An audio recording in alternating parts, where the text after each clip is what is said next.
Ya monga mwa nthawi zonse ife timakhala tikunena pano kuti Trump ndi Putin anthu amene wawa kuseliko pali zimene amakambirana zimene inu ndi ine sitimamva yayi, sitimamva nawo kuti akambirana zichani, koma anthu awa zochita zawo ndi zimodzi. One, ngati zochita zawo si zimodzi, anthu awa amaupana, like kuopana kuja kuti yes apaneta kuopana kuti acha ndapike. Yes, one of two things mwaziwiri zisi. Okay, friendship ulipo mena amayankhula Trump all the time kuti no, he's a good friend of mine blah blah, yeah, komanso it's either pali mantha akulu kwambiri amene America ndithu imakhala nawo pa nkhani yokhuzana ndi Russia kuti akuluwa ndi akulu. Nde izi tikuyankhuliranje. Okay, izi zachitika pamene mpungwepungwe unalipo pakati pa NATO komanso Russia, pamene Russia ndithu potumiza mabomba ku dziko lija la Ukraine ena anagwera mu dziko la Poland limene lili dziko limodzi mwa maiko a NATO, oti ukashosha munthu mmodzi ndi kuti washosha wina aliyense. Pamene tsopano amayitanitsa meeting ndikumaona kuti kodi Russia iyi tiyipange zotani. Koma ngati mmene tinayankhulira poyambirira kuti a NATO maiko aku Europe amene wawa sangapange chilichonse ngati United States of America sinachitikana kalikonse. Trump tingolekeza kuti sana nene kuti sanapanga approve ndi kuti NATO pabino yangapange. Trump akana kuti yeah, good one, let's go, ndi kuti NATO ipanga zinthu. Yes, ngati mmene tinanenera tinanena kuti maiko aku Europe anapereka maganizo awo zakuti ameneyo zakuti komano tsopano timadikira tsopano madala dade owanyadira mara dade timadikira a Trump, Donald J. Trump kuti nayenso ndithu ayankhulapo kuti chani. Muveni kuti ayankhula kuti chani. What's your reaction to Russian drone incursion into Poland? Could have been a mistake. But regardless, I'm not happy about anything having to do with that whole situation. But hopefully it's going to come to an end. Yeah. I mean, what else were you expecting from Donald Trump? Ndiyani yamadiga Donald Trump kubarula answer yake mene. Answer yake ndio moyo basi. Mwe inali ngozi ka. Inali ngozi mene yoyo. Inali ngozi. Mwe inali ngozi mene. Inali ngozi mene inali ngozi. That means Donald Trump sai now serious. Ndi madolo aja amene aku Europe, maiko aku Europe wa America. Amene yote ntupanga Donald Trump la kuteka nali ngozi mene yo. Possibly nali ngozi. Kumano suzo ndisangala saso zimene zawapanga zozo. Okay. That means something. Putin the favorite of Trump has been zero. Yeah, just like I think kwa classical school kuja ndio bali mwana wake mwana amene I don't know amagwizana kwambe ndi opposite. Komano yeah, ndeto save tukuoneka zoti kwa mwana iye chipasi chibalo koma nchotumpa kwambira chipasi chibalo. Then wapanga mistake ina yake. Tose nkokhulupira kuti ya pamenepo apa nde wagwidwa. Apa nde tuona, apa nde tumuona. Apa nde kuti apwisa chaka ngobwera ndoti amene amtani ampasa chibalo, amene ampasa mwakuti tose nkupita meyo kucha. Sa Putin wapanga zakuti nde pano apa mfunika paka salaja mkuzangoti koma ikuzokhala nangu basana bangeda I think ikuzokhala mistake imeneyo. Koma sotu zunisanga zima bangazo tisuti numpakira kumano I think ikuzokhala mistake. Tose ndija that's it. Ndi government kuchitika pakati pa NATO, USA komanso Russia. Magemo khawukhamira kuti akuseweledwa apapo. That means ndizovuta right. Koma nofunso ndikumati nanga mayiko aku Europe wa arani mayiko aku Europe sakusalenda sakugive yayi akupushabe issue ndini akuyipushabe kuti at least Russia ikhalibe mavuto ndiye pakadali pano Japan yanena kuti mafuta a Russia tasisa France yatumiza kale ndege zitatu za ndege ati zipite ku Poland. Hey, and Germany ikudikira kuti ikuyembekeza kuti ipereke ma sanctions zibalo. Akupusha kumano zosaizi zigwira ntchito. Trump ndamene akuti I think inali ngozi imeneyo. By the way, Trump atayankha kuti anali ngozi imeneyo nanga Mr. Donald Prime Minister wa Poland dzina lake Mr. Donald. Iyeyo anayankha kuti iyeyo anakalemba pa Twitter kana kuti I wish kuti inali ngozi ide koma ayi no singozi. Izozo nthu abangadala zimene zozo. Therefore apitaso ku UN afuna akakambirane issue imene ya Poland kuti imene itheka banje. By the way, amene amatsogola mmene mumu ndi Trump. Palibe samene apanga nyo mmene mumu yayi. Pakatipa napasane video imene anauza aliyesa kuti aliyesa budget simukusonkha bwinobwino anthu. Tufuna ndalama zenizeni zilowe ku NATO kono. And mukapanda kusonkha if something happens to you guys sikuti nzakutetezani yayi. Nzamuza opanga atakiyo. Apereka example ya Russia. Nzamuza amene kuti akutibulane zenizeni. Akutibulana mpemuza dzozoti ayi zonadi. Timaseweladi.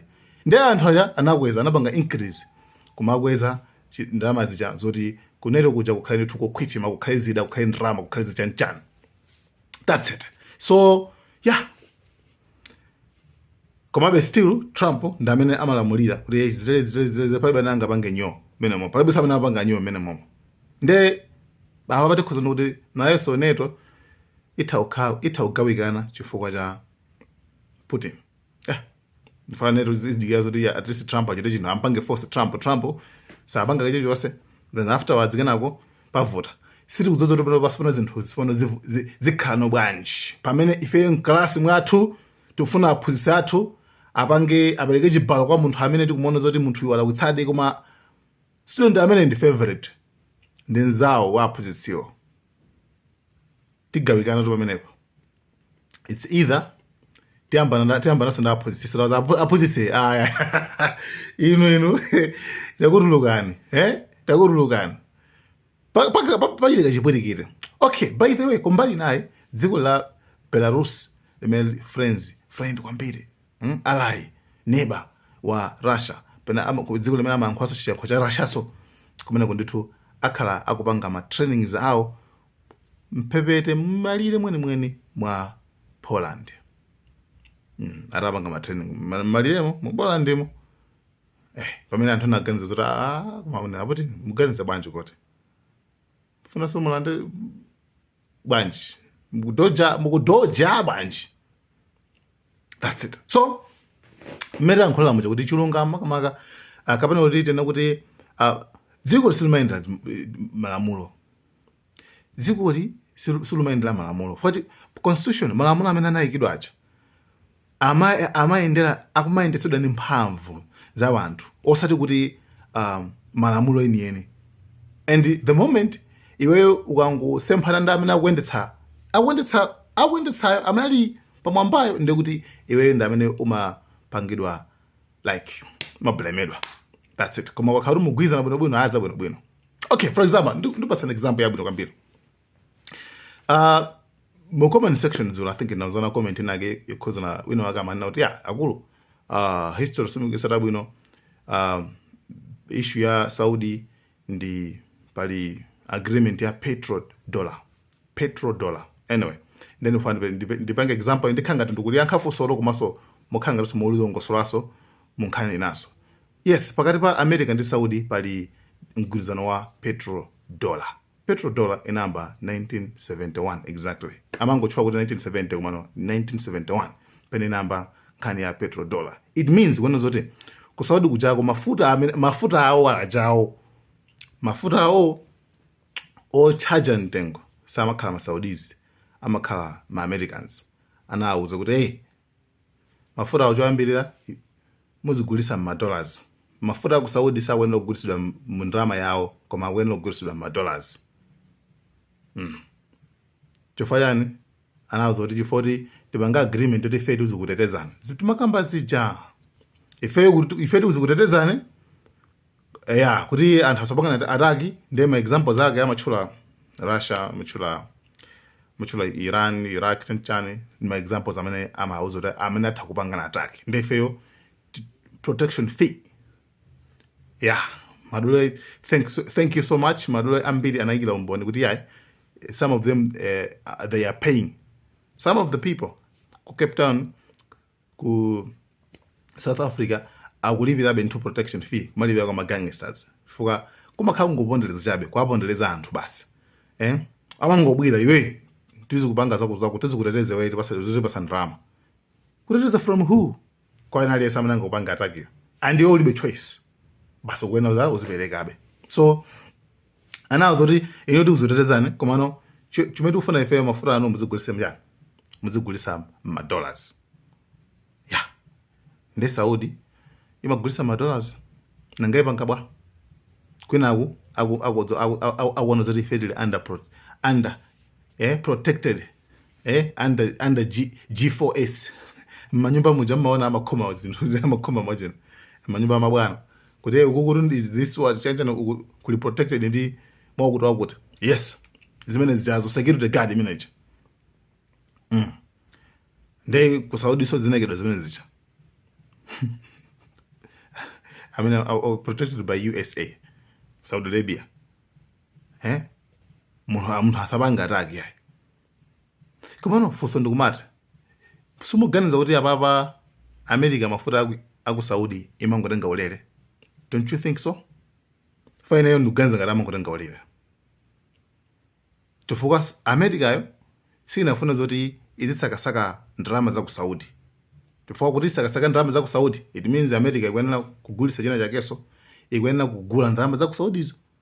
Ngati mete makwacha kugula $. Kama kuti tipeze komanso tigula makwacha sokuya ntchito. Tipange tilipire zinthu like tipange exchange zinthu. Mmene timafunira foreign currency icha. Kuti tifuna foreign currency muziko. Ndoti America so imayenera kuti zisakasaka foreign currency kama ndi ndalama ya ku Saudi icha. That means akuyenera na also apereke china chakeso kumbali yawo. Right? Koma America inasankha kuchenjera kwambiri ndikuba ndumbava umene inangwauza Saudi kuno takulu. Muzigulisa $, ife tizutetezane. Ndefonso ndikumati ma Americans wa $, amatenga kuti. That means amangimba fana ku bank. Tapulintana $, akuti okwana mwakuti. Tapulintana $, okwana 1 million. Sapulinta. Anyamula $, amenya special apita ku Saudi akasiya ku Saudi. Basi ni mafuta. Saudi ameno. Don't you think kuti akurenga ulele? To me akurenga ulele bene popo. Sapo basi chimichuchiti kasa mbacha. You understand? Nde izoza nabangadala. The issue ya petrodollar agreement imene anasena na 1971. Araba ndi yomwewe ya ugamba yomwewe kuti amapanga inu makuti. Nde anything chiji sumichinga chitika ku Saudi yanchani as long as iwacha agwirizana. As long as America yupeza mafuta. America ndi Saudi zakhala kete popanda vuto lina lilonse. Chimene chingachitika ku Saudi kuti mwina maka anthu ena ake kudziko ena ake chuchitika chomwecho. Kudziko kwina Americans atha kupita kwasokoneza kuyankhula human rights blah blah zambiri koma sanga yankhula zimene ku Saudi. Why? Chifukwa awapezi vina kuchifuna. Ndifale kuti malamulo dziko siluyenda malamulo likuyendera mphamvu. Ku Saudi sometimes amatha kungodula olomiro anthu like popanda proper ndithu popanda kusakasaka bwinobwino. Even antchito maka akuda amene amagwira ntchito akuda amene amagwira ntchito ku Saudi ukagwira ntchito mana ku Saudi kuja amatha kungowakhapa uloma mitu basi kudula mitu yanjani like popanda proper ndithu investigation bwinobwino kumachitika nthu nkhaza zinthu zingapo ndithu, right? So guys, sindoyankhula zoyipa za Saudi komano ndi reality zimene zimachitika komano simuzamva America kuyankhulapo, simuzamva America kuyankhulapo, right? Chabwino 2 kumene kujako iweyo utakhala wabadula ku Saudi ufuna ukhale president ku Saudi sizizatheka unless pakapakha ukhale wabadula mbanja la chifumu. That means Saudi no democracy. Okay, that is okay, it's fine. Ngati anu ake amagwizana it's fine. Komano zomwe zinakhala zochitika dziko lina lakeso, zinakhala zochitika dziko lina lakeso ndati bwezarapitako pafunika democracy ulamulo wauti nitini ayi uzisi ayi komano ku Saudi kuja amabasa mafuta amangotenga mafuta amazira ayi zipitilire ziti zipezimenzisi ayi nazo ntchito. So democracy imapangidwa force kumayiko ena koma singapangidwa force ku Saudi Arabia. Get my point bwinobwino muivese point yaine kwambiri zimethandauza. So ndi mphamvu sikuti dziko limayendera malamulo yayi, dziko silimayendera malamulo, dziko limayendera mphamvu za amene alipo mwambayo atha kuphwanya malamulo, nothing will happen. Yes, international law Israel yaphwanya malamulo a international law ukaphulisa Qatar palibe chimene chingachitike, right? Ku Lebanon kuja ku Gaza kuja anapanga zimene angapangezo kunapita United Nations okakhazikitsa chitetezo umene kujako amene asilikali amapita ku DRC okakhazikitsa chitetezo pamene UN inapita ku Gaza. UN yo imabombedwaso imaphulitsidwa komano palibe yo anapanga atulankhani kupanga tulankhani ndi chinthu choti chanchande chikulu kwambiri, sensitive issue koma ku Israel amapha atulankhaniwo kwapha.